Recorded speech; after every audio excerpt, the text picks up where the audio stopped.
Seattle Coast Guard has some new technology on deck. The Whale Desk is part of a pilot program to help protect whales in Puget Sound by giving ship captains real-time alerts when they approach whales in the water. And joining us this morning is Lieutenant Commander Margaret Woodbridge, the Citation Desk Program Manager. Margaret, good morning to you. Good morning. Thank you for having me. Thanks for being with us this morning. So what prompted the need for this technology? Explain that. Yeah, the Salish Sea is home to many incredible whale species, many of which are endangered or threatened. And we also have a lot of shipping traffic flowing through this region, which serves a vital economic role, but unfortunately can pose further risks to these whales' well-being and recovery in various ways. And some of those ways are, first and perhaps most obviously, ships can strike whales, injuring or killing them. Second, underwater noise from ships can mask whale calls used for hunting and communication. And the endangered southern resident killer whales are particularly susceptible to this sort of disturbance. And third, studies have shown that just the simple presence of boats around whales can cause them to forage and feed less than if there are no boats around. So the Coast Guard was charged by Congress to create a citation desk or a whale desk in the Puget Sound region to help reduce some of those negative impacts on these at-risk large cetacean species. And we'll just say whales for simplicity here. But we spent about a year in program development, conducting extensive outreach to local agencies, organizations, and tribes to gather input and make sure that we're fully coordinated with others in the area and have the best scientific expertise behind us. And we're so pleased to be officially launched as of last week. Wow. Yeah.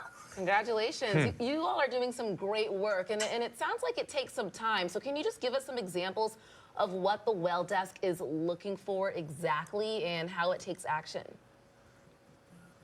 Yeah, so the citation desk, the desk will collect and disseminate near real-time information on whale location to large commercial mariners in the managed vessel traffic system, because knowing where whales are nearby allows these ship operators to take mitigating action to avoid striking or disturbing whales in their vicinity. So VTS participants can report whale sightings directly to the citation desk over radio or phone, and we're encouraging everyone to report sightings through either the Whale Report app, the Whale Alert app, or Orca Network, all of which feed the same alert database called Whale Report Alert System, because the more data we have coming into the system, the better we can inform ship operators where whales are around them. And this data is also shared with scientists studying whales in the area. So reporting sightings not only immediately helps large ships avoid adversely impacting whales, but helps regional scientific efforts for these whales as well. And participation in reporting sightings and using RAS to help inform your transit is voluntary for ships being managed by the Vessel Traffic Service. However, all mariners on the water must be familiar with the federal and state laws regarding boating around marine mammals, and particularly those southern resident killer whales. So giving them space, slowing down, because there are enforcement agencies on the water like NOAA and WDFW that will be ensuring compliance.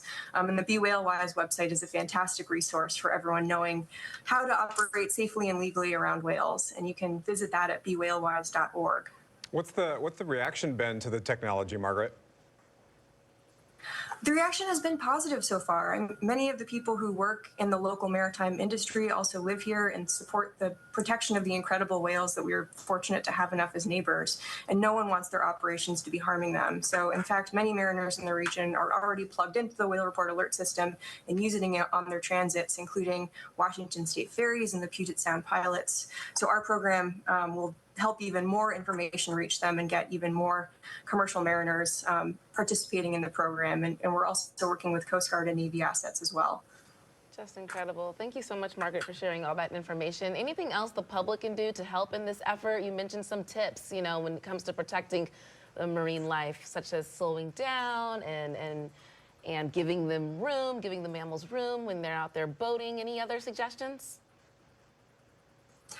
Yeah, I mean, we're encouraging everyone to report their whale sightings through any of those partner apps, Whale Report, Whale Alert, and Orca Network. So that all feeds in the same alert database, and to be familiar with the laws on the water. So be whale wise when you're out there, know what the laws are, and operate responsibly and legally around whales. Be whale wise. Whale wise. Whale wise. Thank you so much. Thank you. Nice to chat with you, Margaret. Thanks for your time today.